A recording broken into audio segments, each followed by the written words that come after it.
سلام برای بچه، خوش اومدین به چنل صبحان ایکس کیو. خیلیاتون تو کامنت ها گفته بودین که بیا آموزش شلاقی بذار اینا، منم گفتم بیام با آموزش شلاقی. اولین چیز که باید توجه کنین نباید مومنت های بلند بزنین، باید مومنت های سریع بزنین. بعد که مومنت های سریع زدین، یعنی چند ثانیه پیش، سری میزنین روی نایف تا نایف صدا نداده سویچ میکنین روی یکی از گاناتون، فرقی نمیکنه و هر گانی هم میشه.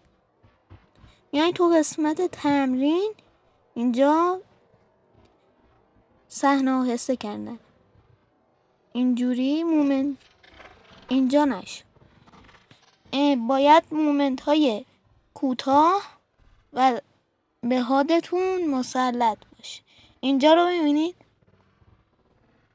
اینجا مومنت کوتاه الان میزنه، نگاه کنید، مومنت کوتاه سری میزن رو نایف و باید سویچ کنید رو گانتون که شلاقی فعال بشه. الان اینجا باز نشد، ببینید میای تو قسمت تمرین دقیقا اینجا با انیمیا کار نداریم، میایم رو اینجا مومنت کوتاه میزنید.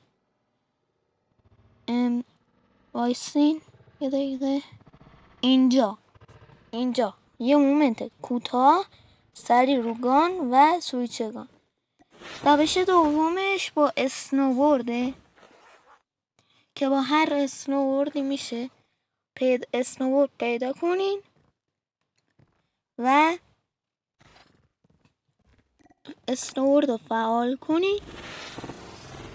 این تصویر اینجا حرکت نمایشی در میاره، رو وسطش خروج کنید، سری نایف رو بزنید، بعد رو هر گانی که میخواید سویچ کنید، با یه دونه پرش شلاقی فعال میشه. مثلا میتونید تا راه های دورم برین ولی نباید از یه جایی بپرید، مثلا کو نیفتیم پایین، خود شلاقی میزنه، مثلا نباید بپرید.